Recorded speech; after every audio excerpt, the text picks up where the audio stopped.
for it. And here we go.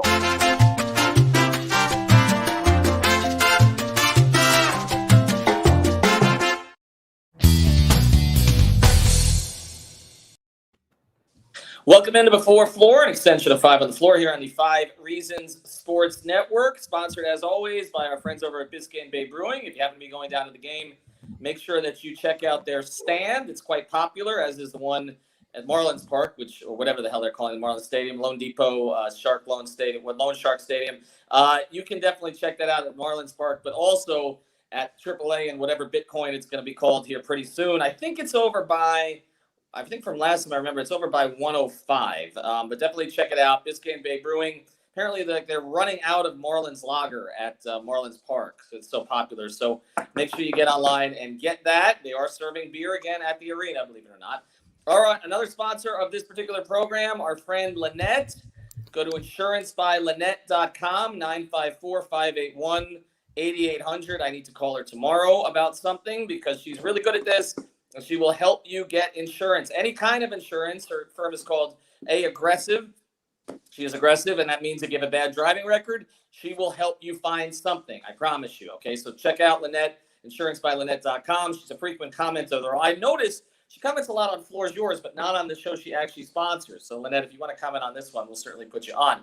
All right, let's get to it here tonight. The Lakers are in town, but not really. LeBron scared everybody today with his storm is coming tweet.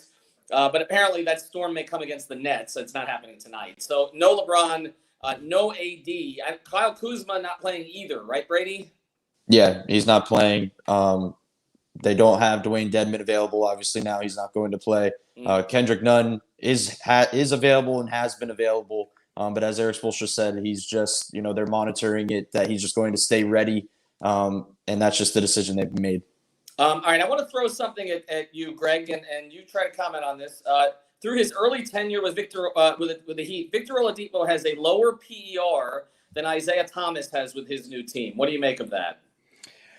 A little bit of a flawed statistic, that's a whole another conversation for another day. And I only say that because Hassan Whiteside used to be like consistently at the top of the league. So that's not always indicative of good play. But truthfully, we need to see more out of it. Like, there's nothing else to say out of it. I mean, I think that it's not that he's played bad at all. It's just for this thing to end up with a bow on it and it to be a nice, happy ending with a big long-term contract. We're going to have to see more, particularly if we're going to see less of Goran going forward. Yeah, and we may see less of Goran. I know, Brady, you tweeted that out. There's a plan for Kendrick. I think that plan includes less Goran as we go forward on the West Coast. We'll see. Jonathan, you haven't been with us in a bit, so I'm going to let you kind of jump in here on Victor. We talk about what his value is. He was scoring the ball I hate that term, scoring the ball. When you're scoring, you're obviously scoring the damn ball. I'm sorry. But he was scoring in Houston. Sorry, Alejandro. He was scoring in Houston. So is sort of the lack of offensive production, so far he had 16 in the last game, is it more a product of, you think, where his body is or where he is in terms of fit on this team? I think it has to be fit on this team, but we also have to remember in Houston, they're playing on probably one of the worst teams in the league, and he just kind of has free flow to go do it, whatever. So until he has that fit with this team, I don't think we're going to see the same level of offensive production.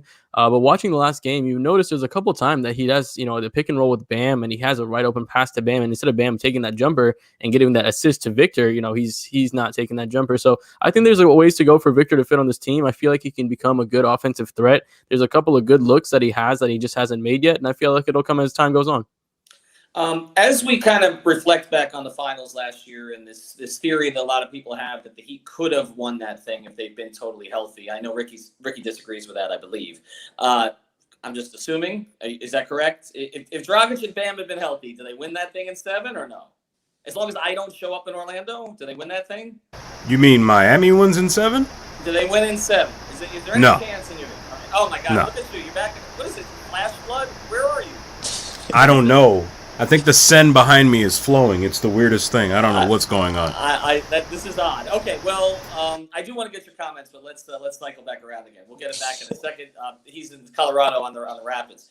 So let me cycle back to you on this, Brady. If the two of them had played last year, what do you think happens? If I hadn't showed up for game 1 and jinxed the whole damn thing.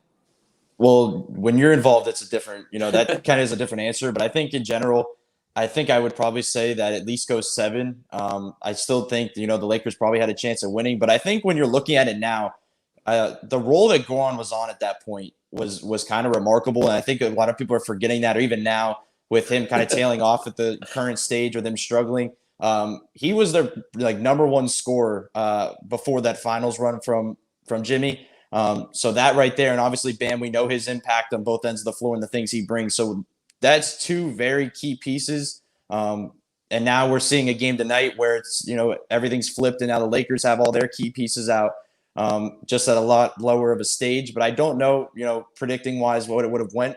But I do think it definitely would have went 7, and I think it could have went either way. Well, I think the pressure would have been on LeBron for sure, and sometimes he rises to that pressure, but it definitely would have been on him. I'm tempted to go back to Ricky here, but also afraid. So I'll go to Greg. Are you good? You think you're good?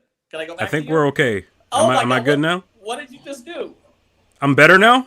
Yeah. Now it's just kind of like the tones I put on my daughter's bed to help her sleep, which is fine. I mean, we're gonna put people to sleep here. As long as Am I worse? No, you're better. You're better. There you go. Oh. So I'm gonna cycle back to you. There has been an assumption, okay, and I was actually asked about this on a radio show the other day, that if the Lakers and Nets are healthy, that's the finals. That there is too much talent, top end talent, on those 2 teams to be denied, and obviously the NBA wants it, so the officiating is probably going to go that direction. Do you think that is in any way a foregone conclusion this year? Again, assuming health, which is difficult to do at this stage for all 5 premier guys on the 2 teams. No, I don't think it is. Because here's the thing.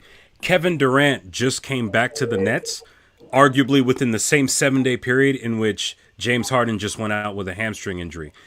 For those of you Heat fans that remember the 2014 season, one of the biggest problems with that team was rhythm.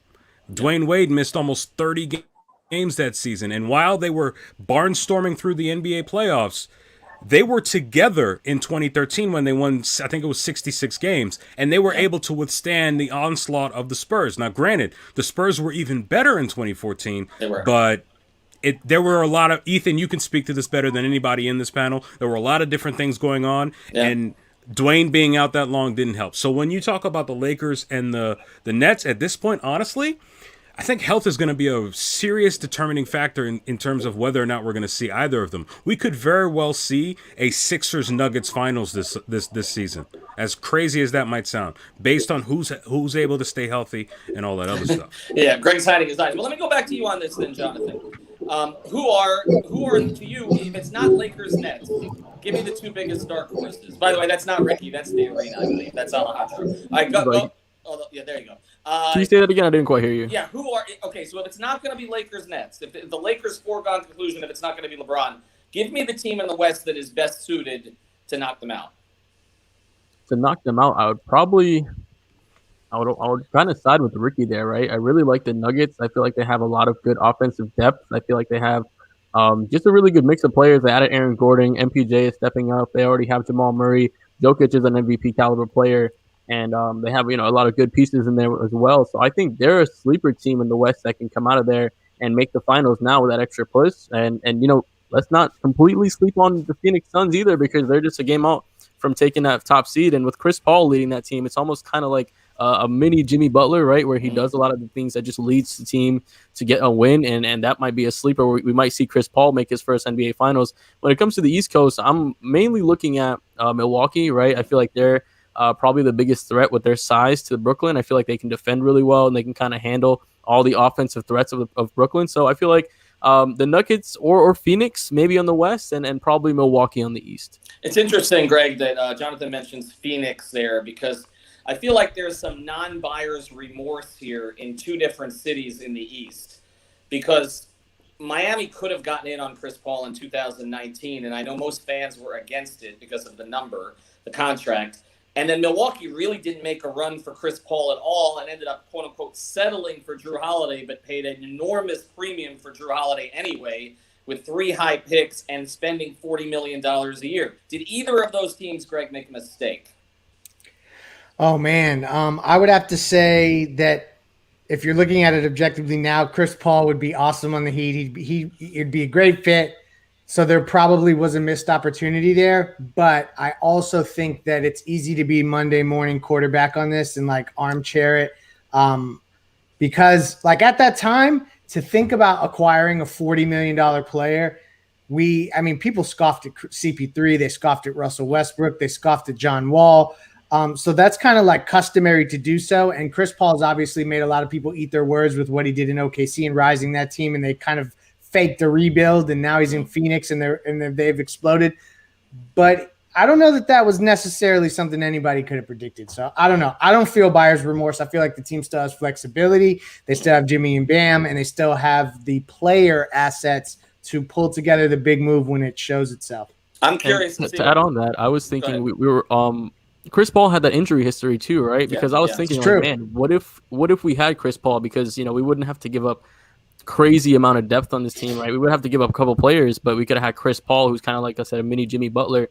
And the worry with him in hindsight is 2020 is he was never healthy, right? Every time the playoffs would roll around, he would always get injured. So that's the problem with Chris Paul. And we still have yet to see if he makes it that full season. We don't know if they become deeper in the playoffs, if he's going to get hurt again. So we still have yet to see that. 2020 is hindsight is 2020 though. Well, that's interesting. Well, Ricky, I want to go to you, but one point I want to make. Chris Paul's numbers all declined in 2019 too. He wasn't very good in 18-19. Now, looking back at it, it might have been the disruptions with Harden. The two of them didn't click very well. But also, he was a declining player. I tweeted a lot of that stuff, which I regret now. Anyway, Ricky, go ahead.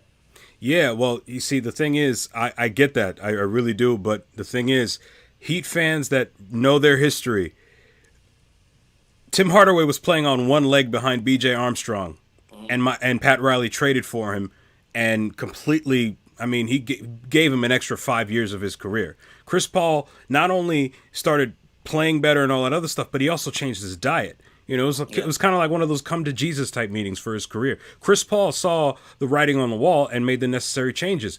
You bring him down to Miami, where there's a lot of precedent. He knows the people down here and all that other stuff. I think if he were to have come down, that Miami could have benefited. But if you look at Milwaukee. If you look at some of the players that Milwaukee has, look at how much deeper Milwaukee is probably today as opposed to if they had acquired Chris Paul and given up all that room. Same for the Heat today. Yeah, but Ricky, I don't know that they would have. Minor deal. But that's the thing. But looking at what Jonathan said, I don't think the Heat would have had to give up almost anything for Chris Paul. They just would have had to max. They were dumping Chris Paul, right? If you look back at 2019. There was talk about the Heat getting back one of the picks that OKC had to take him on. Right. Really? Yeah. That's news to me. That's okay. He was considered a diminished asset in 2019. Not this past offseason, but 2 off seasons ago. All right, let's cycle back to tonight, Brady. Let's finish here. Obviously, this is one of those games that the Heat should win, which means we get nervous about it. Who on the Lakers could actually hurt them tonight? Well, I think that, they're big guys, as we talked about in the finals, but even now having big guys with the way that, the defense looked the other night, I think that's the part they're going to want to watch. If they can, tighten up in that area, not have Bam switch out every time or rely on backside help against a rolling, Andre Drummond and others. And I think that's going to be, very important for them. I think Bam taking that jumper is going to be there, all night. And if he continues to take that free throw jumper, it's going to, be needed. And I think it's another one of those games where, you need Victor Oladipo to, fit in at this time right before the West Coast trip to kind of, I'm sorry. Wait. Yeah, now you're in. I think that's the first time that's ever happened to you, actually. I think you're like the one that has the perfect internet. I don't know how that is. But anyway, yeah. No, I'm with you. But just to finish the loop on this, the Heat should give up a lot of corner threes tonight. I know that there's this panic after the other night. The Lakers can't shoot. Okay. Oh my gosh, yeah. Right. So look at this cast of characters. If they don't win this game, what are we doing here, guys? Well, okay, this is the "What Are We Doing Here" game. If that is our podcast title after the game, Greg, what are we doing here? That's a bad sign. Does anybody here, just show of hands, does anybody here think the Heat don't win by 10 tonight? I knew it. InsuranceByLynette.com. Get out of here. Check that out. I can explain why. No, that's all right. That's all right. PrizePicks.com. Use the code 5. Alejandro, did you raise your hand? I don't know. Alejandro's going to stick around here. He's in the arena. He's going to be posting the good photos. So follow him at Alejandro BG. Sorry. There you go. Look at that. 2, 3, 2. What is that? 3, 2. They were going to beat him by 32. 32. He says 32. All right. He's mute. All right. Thanks, guys. ChurchVioletNet.com, Biscayne Bay Brewing, Prize Picks, use the code 5. Ricky, you can get to it on the next show. Hey, Coach, we'll get started with Ira Winderman. Eric, the team announced the signing of Dwayne Dedmon. Can you give us your thoughts on him as a player and how he might be utilized? Well, really excited that a player of Dwayne's caliber was available at this time of year. He started 116 games the last 3 years, and that's not the role that we have for him here. But his defensive ability to defend the rim, play pick and roll defense in different coverages, rebound the basketball, provide size in the paint defensively. I think really fit, for us.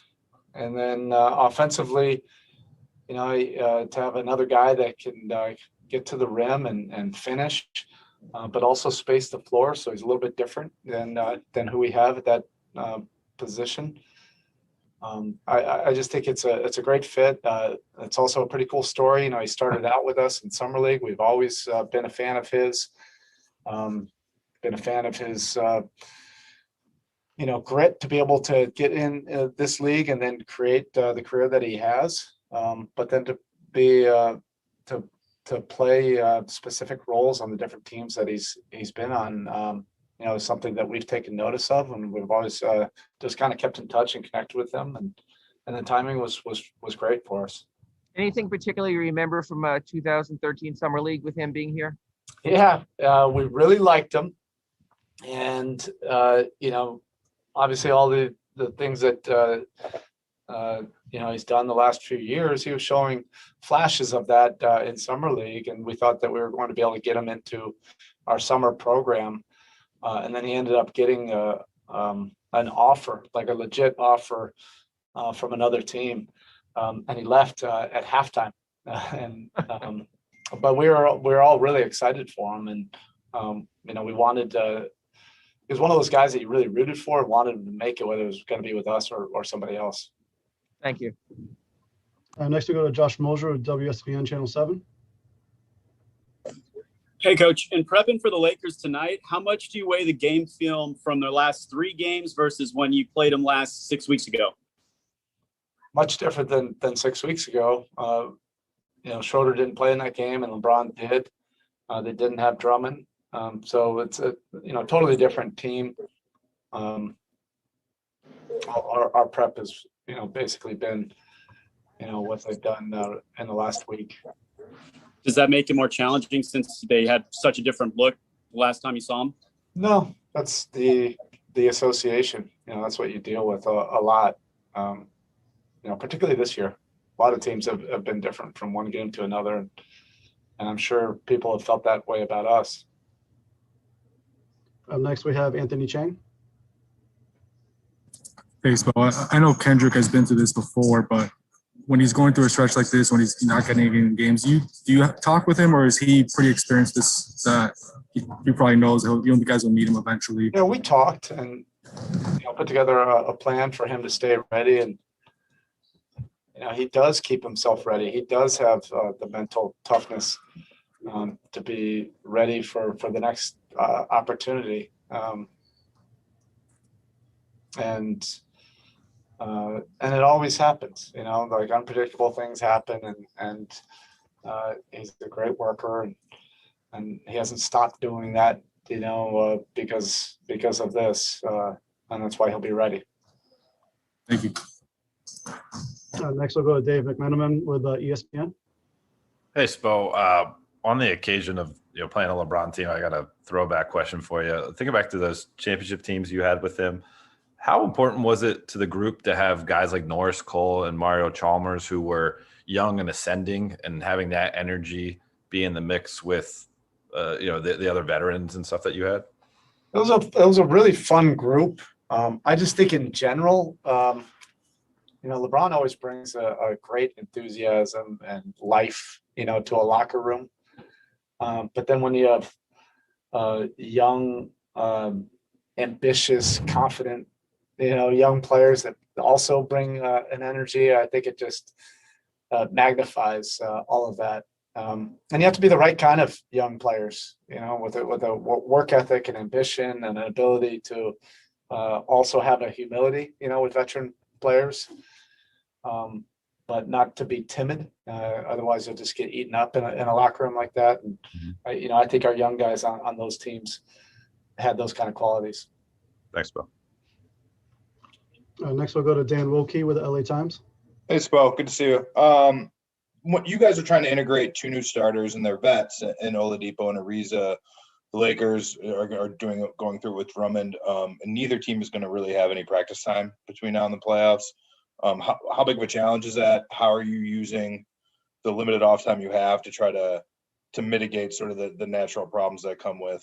We feel that we have enough time to be able to work these guys in. You're already seeing the continuity, that we have had, and I think it's easier or a little bit more seamless, when you have veteran players, and veteran players that fit, and want to be here, and we want them here, and they fill a specific need, which we felt that all of our new guys do. So I think it's just kind of a natural fit. Now that there'll still be some adjustment period, but it might be a little bit bigger of an adjustment if it's a younger player, or a player where you're asking them to kind of change who they are.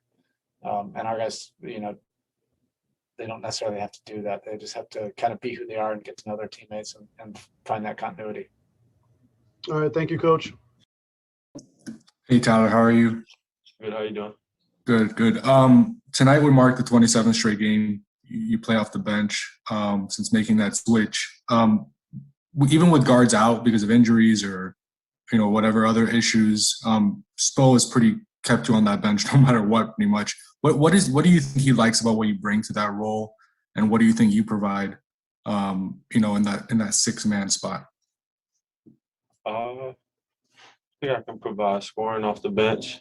Just come in with energy and try to bring really energy to the team, and just try to keep things going once that second unit, comes in. We got, a lot of guys who can score, a lot of guys who can play. So once I get in, just try to keep the flow going and try to keep the rhythm of the team going.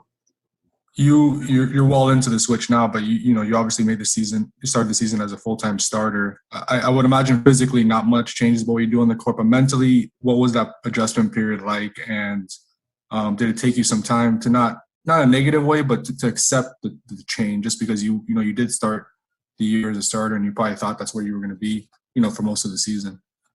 Yeah, definitely. Thought I'd be starting. But I think as the season goes on, things change, and I'm okay with coming off the bench right now, and just continue to do that. And it was a short period of time where I was trying to adjust to it, because like you said, I was starting at the beginning of the season, so just trying to make that adjustment.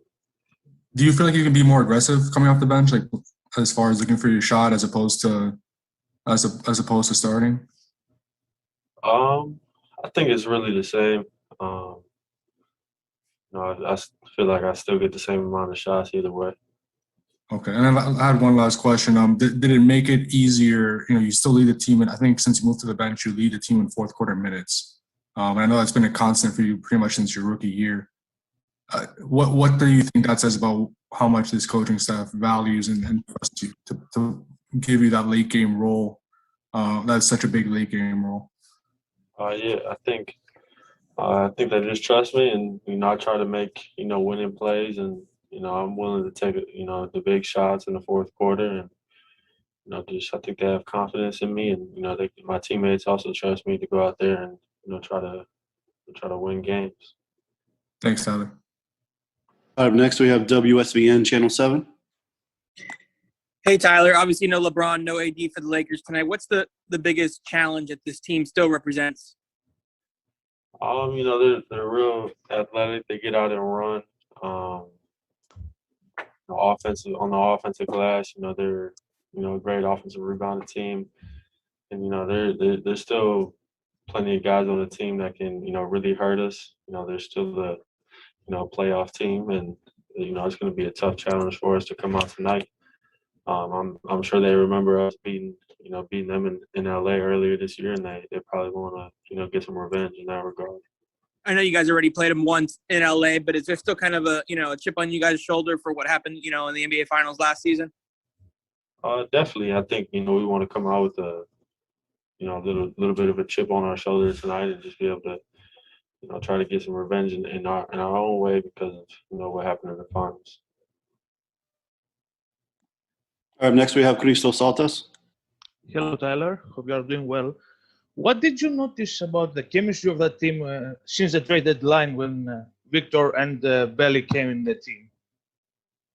I think we got anytime you add new guys, there's an adjustment period of getting to know each other and being able to play with each other, and what the new guys like and what they have to adjust to what we do. They're still learning our system, so every day it's a learning process and a learning period for us. And do you feel that the Miami Heat are now a better team with Belly, Trevor, and Victor on the court? Of course, I think that takes us to another level. With our new guys, and I'm excited to see where we can go. I feel like this team has a lot of potential. Next, we will welcome back Anthony Chen. Hey, Tyler, I had one more. When you look at the film from the last game, what stood out about what hurt you guys defensively and what Memphis did to generate all those open shots, especially from the corners? Yeah, I think mainly it was just we were hurting ourselves. Just not being locked into the schemes and to what we do. Mentally. I feel like we had a lot of breakdowns and there were things that we could easily fix with just being there in our mind and being there present. So I think we'll be able to make those adjustments tonight and hopefully come out with a W. Thank you. All right, Tyler, that's it. Thank you.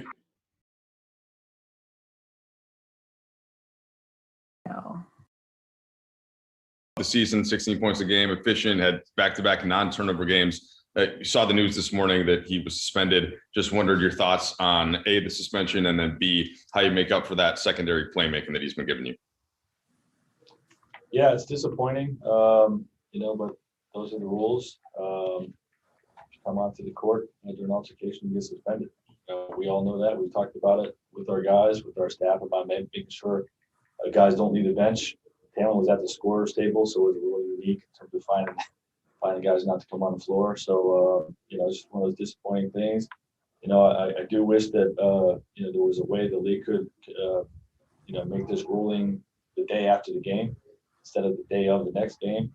That's a little frustrating to find out after your prep and after your walkthrough and everything like that. But, it's just, we'll discuss that with the league. But, we just it's next man up mindset. Ben McLemore's going to get an opportunity. It won't necessarily be to come in and play like Talon, but he'll get those minutes and, we'll play to his strengths. Frank, would that fall more on Caruso then to make plays and to have the ball more with the second unit, or is there somebody else who can make it additional? Yeah, I know it's falling. I mean, everybody's got to make plays, but yes, Alex would handle the ball more. And then, Frank, just wondering what you're looking for and expecting from Drummond here. I know he had his debut last week, but obviously it was cut short, and hopefully he'll stay through it. So, what are you looking for from Drummond tonight?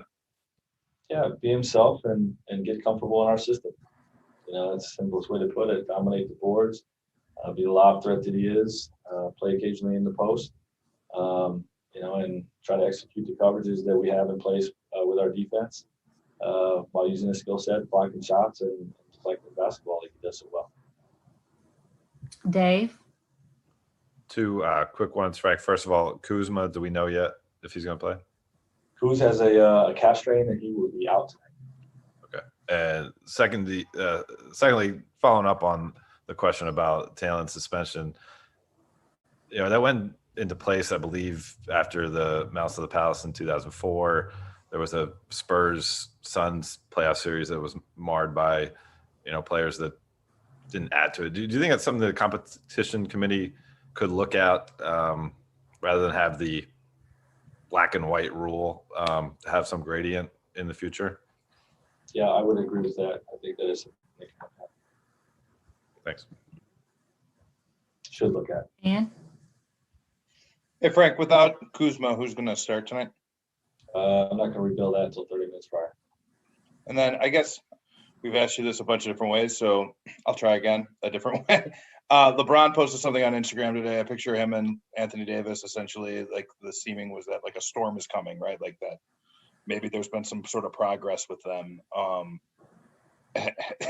Has there been any progress with them? Yes, every day there's progress. No update on time. Kyle. Do you just enjoy having LeBron back on the road? Is that a question I can ask? Do you enjoy this? Is there anything that he brings to the team in the road trip context? Of course. No, it's honestly it really is uplifting. He's got a great impact on our group, on our guys' energy, the things we're doing each day. It's good to have him out there arguing with the refs with me. That's always an extra added weapon. In these situations. No, it's just great to have him around.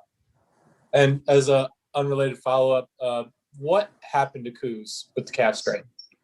Yeah, he just playing in the game the other night. He actually asked to come out toward the end of the game because his calf was really tightening up on him, and we wanted to see how it responded overnight and with treatment and into today. And he still had significant soreness and tightness in there, and we decided to keep him out. Okay, last two questions. We have Dan with a follow-up, and then we'll go Nicole with Tap Deportes. Hey, Frank, is Kuz going to need an MRI or anything? Is that on the horizon? I know with the calf strain, that's a possibility always. Got it. He did have one this afternoon, confirmed the grade 1, I think, grade 1 calf strain. Mild. Thank you. Nicole. Hi, Coach, from Puerto Rico. I hope you're doing well. Hi.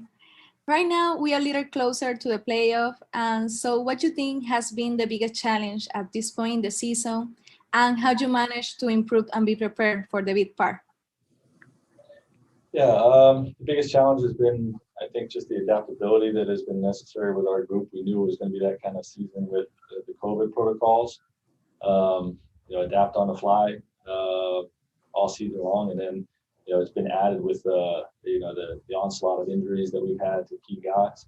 I think that those have been great challenges, but we're keeping a positive mental attitude with what we're enduring, and there's a silver lining in what's happening with us right now with these guys getting extended minutes to get rhythm and comfortable in our system, while Bron and AD, hopefully if they're able to come back healthy, will be mentally fresh and rested.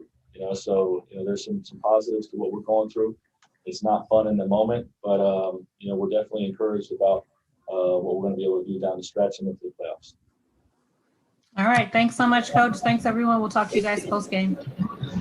All right, guys. That was Frank Vogel, of course, the Lakers coach, right before this game tonight. Miami Heat facing the Los Angeles Lakers. We do have the starting lineup for the Miami Heat tonight. It's going to be Victor Oladipo, Duncan Robinson, Jimmy Butler, Trevor Ariza, and Bam Adebayo. So Victor Oladipo, Duncan Robinson, Jimmy Butler, Trevor Ariza, and Bam Adebayo. That's the starting five for the Miami Heat tonight to face the Lakers. Let's go ahead now and listen to Bam Adebayo after that tough loss against the Memphis Grizzlies here a couple of days ago. Hey, Bam, we'll start with Ira Winderman. Bam, you guys clearly have a defensive system. It clearly has worked very well in the totality of the season.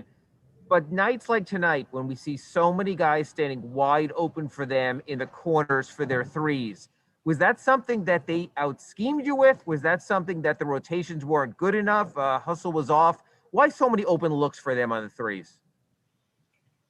Rotations, lack of communication. Probably about it. And I can understand that, and I would think after a few times that maybe it would sort of come around. So was there any particular reason the way it endured throughout the game that they closed 11 of 15 on corner threes? We're making shots at the end of the day. The NBA players, man. I mean, they go hoop every day just like we do. And there's no difference. They was making shots tonight. And, we was a step behind, and just defensive laps. And I know the number's always hollow in losses, but when you get a triple-double and have the kind of across-the-board effort you have today, is that something you take away from that at least you were able to sort of give as much as you can when it came to your passing and your rebounding and your scoring, or sort of how do you walk away from that? We lost, so I don't give a damn about that triple-double. We lost. It's been days I've had 8 points if we won. Happy as dude in the locker room. So stats don't matter to me, man. As long as we get W. And coach told us, he says, look, let's not let this one game get in the way of what's been sort of growing here. Is that sort of the thought that you take out of this, is that everyone can sort of throw in one of these every now and then, but just to sort of get immediately back on track? Bounce back. Mm-hmm. Okay. Thank you, man. All right, Bam, let's. That was Bam Adebayo a couple of nights ago. Of course, not very happy with the result that day against the Memphis Grizzlies. Let's go now and listen to what Duncan Robinson has to say about that particular game, and then we'll review the starting five for the Miami Heat. For sure. Basketball player. Hey, Duncan, we'll get started with Ira Winderman. Duncan, this obviously has been a defensive system that has been very good to you guys. And then there are nights like tonight where it seemed like, at least from sitting above, that they were getting wide open in the corners. Was it something schematically? Was it something they were doing very well? Sort of why all those open looks, especially for the Grizzlies wings? Definitely give them some credit. They're moving the ball and getting off it quickly, taking the advantage and playing and attacking and, playing really unselfish. So definitely give them credit. Also, we weren't as dialed in as we've been. That's something, we talked about and, got to be a lot better with, can't have nights like tonight where the effort isn't there. I think we played hard in stretches, but, you got to play hard and with a mind as well. Got to be able to do both. What's it like for you? And I know you came around, but those two sort of had a look on your face of like, as soon as the second one was called, like, oh no. What's that feeling 4 minutes into a game to get tagged with that second one and know you're going to have to sort of have an uneven night, at least when it comes to minutes wise and rotation wise? It's frustrating. It's nobody else's fault. It's mine. Got to be more disciplined. Got to do my work early, and I think I've improved in that area. I think that was happening a lot more frequently last year, earlier in the season, maybe this year. But definitely just a lapse tonight, and it's got to be better. Thank you, Duncan. And next we go to Brendan Tobin. Duncan, you guys have rode a lot of different streaks over the last month. How do you make sure that this is just kind of a one-time deal and you guys get right back on track? Just refocus, learn from it, use it as motivation, and we shouldn't need any motivation for who's coming in here Thursday. Obviously a great challenge, really good team, and we got to band together. No one individual is gonna shoulder it on their own, but it's got to be a group, collective effort. Next we go to Mateo Miorga. Hey, Duncan. How much more comfortable are you seeing Nemanja, Victor, and Trevor out there now that they've had more time with the team? Getting more and more comfortable, every game, every practice, every shoot around. There's a lot, in many cases, they've kind of been thrown into the fire. So, any rep that they can get, I think is helping them. And, you're slowly seeing it slow down for them and just allowing them to be themselves, which is, really skilled and unselfish basketball players. All right, Duncan, that's it. Thank you. All right, that was Duncan Robinson a couple of nights ago when they lost to the Memphis Grizzlies in a blowout. And ended up with about 12 points. So let's go ahead and listen to what our guys Ariel, Matias, and Gabriel Cartagena said today on their shoot around segment that they post in their social media accounts. But before that, let's review for all of you that are just in here. What's the starting lineup for the Miami Heat tonight? It's going to be Victor Oladipo, Duncan Robinson, Jimmy Butler, Trevor Ariza, and Bam Adebayo. Victor Oladipo, Duncan Robinson, Jimmy Butler, Trevor Ariza, and Bam Adebayo. That's the starting five for the Miami Heat tonight. Let's go ahead and listen to the analysis from Gadiel and Ariel, who you guys will see later tonight on the post-game show. Shoot around. The Miami Heat lost to the Grizzlies. Don't even want to talk about that game. It was ugly. We did get other Heat news, though. The Heat intend to sign Dwayne Dedmon. Now, people have been clamoring for a big man, you and myself alike, Ariel. We also wanted Dwayne Dedmon of the picks that were available on the buyout market. Where do you see Dwayne Dedmon fitting on this team? I see him mostly as a break in case of emergency option. That doesn't mean that I don't think he could possibly see the floor. He definitely can, depending on matchup and injury. But I think that this team's best look is very similar to the look that they went with last season in the playoffs, where they played two bigs and the backup big is a stretch five. Dedmon can shoot, but hasn't been great most recently in the NBA. So I think Bielitsa is more likely to get the backup center minutes. Yeah, I think Dedmon is really there to replace the precious minutes. That experiment is done for this year. It'll come back next year. But I think just getting someone who's a bigger body that can maybe play like stagger with Bielitsa as kind of like a backup five, but more of a situational guy where if we play a team that has a guy like a Jonas Valanciunas, you can save Bam from having to guard him the entire time. You keep Dedmon on him. And then, I mean, you see the vision there. There's a big body on a big body, and it fits more stylistically for the team. But we are playing against the Los Angeles Lakers tonight, although they are without LeBron James and Anthony Davis. They're 4-5 since LeBron went down. They've missed AD. How do you see this matchup playing out? This kind of has the feel of a trap game to me, but I think given the results against Memphis, I would hope and definitely expect the Heat's best effort. I think that, given that the Lakers have been pretty terrible offensively since LeBron went down in the last 9 games, they're, 29th in the league in points per game. They're dead last in turnovers per game and turnover percentage. So losing a ball handler like that, it just tells me that the Heat's perimeter defense needs to be, that's a game for them to really step up. I want to see Depot, Jimmy, all those guys get in ball handlers' grills and force turnovers. Yeah, this is going to be a game where the length of the Miami Heat defensively should really take over this game because their best playmaker is a really small guard in Dennis Schroeder, and he's not the type of guy that makes the reads like John Morant. So I'm expecting a Heat win. Like you said, I would be shocked if they did not bounce back in a strong way after last game. So Heat W. Heat W. All right, that was Gadiel Cartagena, our friend Ariel Matias from the north, from Canada. Obviously, they're doing this shoot around before the games. Every day before the games, they do it on their Twitter feed. We post it here also in our YouTube channel. So thank you very much for joining us today for the 5 Reasons Miami Heat versus Lakers pregame show. We want to invite you to join us for the live score that we're going to just put here. As soon as we're done with this stream, we're going to have the score going on here, and we can discuss about what's going on during the game. And right after the game, we're going to have a special edition of Clutch Corner. The Post Up is going to mix with Clutch Corner. They're going to have a post-game show by themselves, as the Clutch Corner does sometimes when they just take over. So thank you very much for joining us. And hopefully, like our friend Florence says here, the Miami Heat can win by double digits. Thank you, Jose. You're always here. So thank you very much for your support. Thank you for sharing your video. Thank you for sending super chats. All that money is helping us to keep growing and keep building this for you guys. Thank you very much.